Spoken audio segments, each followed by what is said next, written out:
मैं यूपी हाथरस की रहने वाली हूँ। मध्य प्रदेश से जो यात्रा आई आज़ाद संघर्ष यात्रा, मैं उस यात्रा में शामिल हुई और यहाँ पैदल आई हूँ भाई चंद्रशेखर आज़ाद के हाथों को मजबूत करने के लिए। हमारी तो उम्मीदें सारी हैं भैया से, और उम्मीदें क्या है, भैया कर रहे हैं हमारे काम। जो ये वर्तमान में जो सरकार चल रही है, कितना अत्याचार कर रही है हमारी बहन बेटियों पे। अभी मणिपुर में भी आपने देखा कि आदिवासी समाज बहनों के साथ कितना घिनौना काम किया है बीजेपी सरकार में जो हुआ।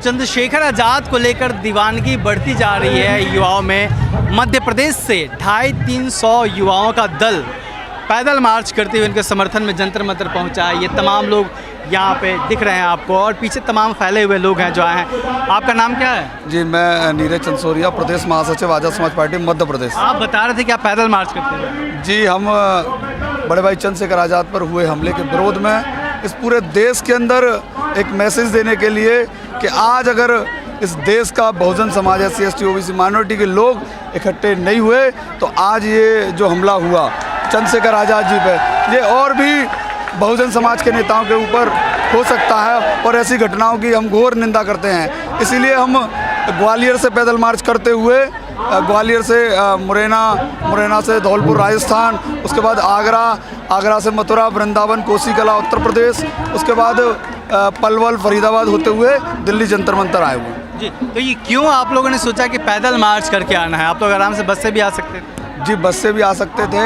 एक्चुअली में जो है हमारी जो पार्टी है और हमारे जो नेता हैं, हमारी जो पार्टी है वो किसी पूंजीपति और उद्योगपतियों की, सामंतवादियों की पार्टी नहीं है। ये गरीब तबके की एक हेडमास्टर के बेटे की पार्टी है, जिसके लिए आज़ाद समाज पार्टी का एक एक कार्यकर्ता यहाँ साइकिल से पैदल चलकर पूरे देश से यूथ यहाँ इकट्ठा हुआ है, और जो भाई पर हमला हुआ उसके विरोध में यहाँ एक बहुत बड़ा महाआंदोलन। मध्य प्रदेश में बहुजन समाज पार्टी एक ताकत रही है, काफ़ी उसका एक आधार रहा है, और हर बार कुछ ना कुछ विधायक चुन के आते हैं।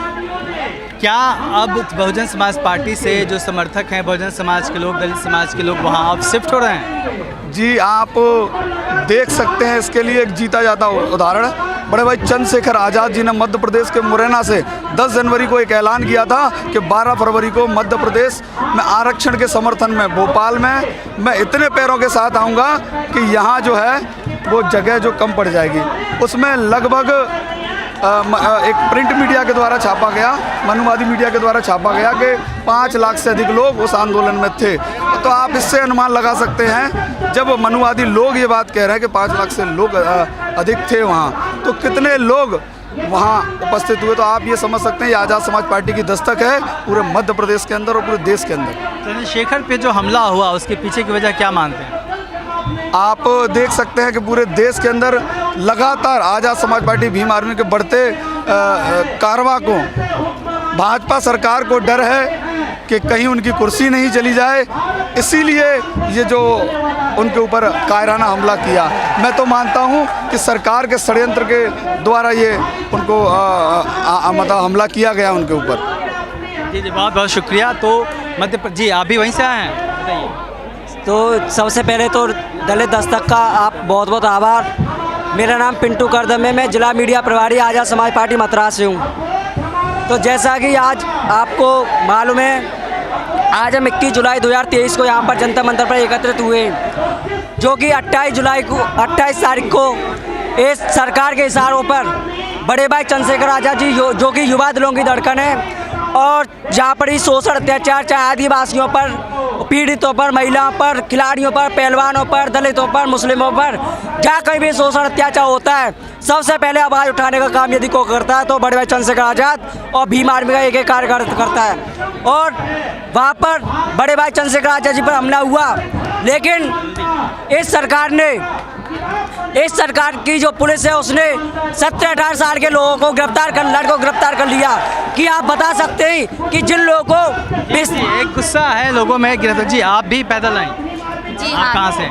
मैं यूपी हाथरस की रहने वाली हूँ। मध्य प्रदेश से जो यात्रा आई आज़ाद संघर्ष यात्रा, मैं उस यात्रा में शामिल हुई और यहाँ पैदल आई हूँ भाई चंद्रशेखर आज़ाद के हाथों को मजबूत करने के लिए। ये आप लोगों की उम्र के 20 साल 25 साल उम्र के लड़कों की ज़्यादा संख्या है यहाँ पे।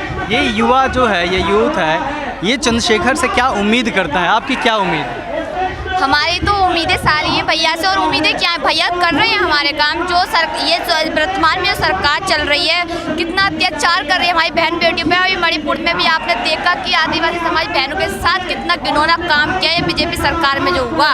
तो जो घिनौने काम होते हैं, जहाँ अत्याचार होते हैं, वो भाई चंद्रशेखर आज़ाद जी सबसे पहले पहुँच के वहाँ न्याय दिलाने का काम करते हैं। इसलिए सारा युवा और सारे बहुजन समाज भाई चंद्रशेखर आज़ाद जी के साथ खड़ा है। जी, तो मुझे वो दौर याद आ रहा है कि दरअसल बहुजन समाज पार्टी का दौर था और रैलियां होती थी और लोग जो नेता हैं वो लोगों के बीच में जाते थे, लोगों के बीच में लोग जाते थे और वहाँ से जाके बहुजन समाज पार्टी बननी शुरू हुई। एक बार फिर आम लोगों का आरोप है कि बहुजन समाज पार्टी सीमित हो गई है, जो उसके बड़े नेता हैं वो निकल नहीं रहे हैं। जो एक बार ये बात आती है कि चंद्रशेखर आज़ाद की रैली में, उनके समर्थन में जो एक कम उम्र युवाओं की जो रैली निकलती है, जो 20 साल 25 साल के 30 साल की उम्र के युवा होते हैं, उनकी अधिकता क्यों होती है? कहीं ना कहीं जो मैं समझ पा रहा हूँ कि इन युवाओं ने बहुजन समाज पार्टी से अपनी कनेक्टिविटी फील नहीं की, जबकि चंद्रशेखर जिस तरीके से सक्रिय हैं, लगातार वो लोगों के बीच में जा रहे हैं, युवाओं से मिल रहे हैं। तो ये जो आज का युवा है, 20 साल 25 साल 30 साल का युवा, वो उनसे कनेक्टिविटी फील कर रहा है और उनको अपने नेता के रूप में देख रहा है। तो ये जिस तरीके से लोग पैदल मार्च करते हुए आए चंद्रशेखर के समर्थन में, ये बहुजन समाज पार्टी के लिए एक चुनौती है और कहीं ना कहीं बहुजन राजनीति के भीतर तमाम जो एस्टैब्लिश पार्टियां हैं उनके लिए भी एक चुनौती है, एक नई धमक है। कैमरामैन वीरेंद्र के साथ दिल्ली के जंतर मंतर से मैं अशोक दास, दिल्ली दस्तक।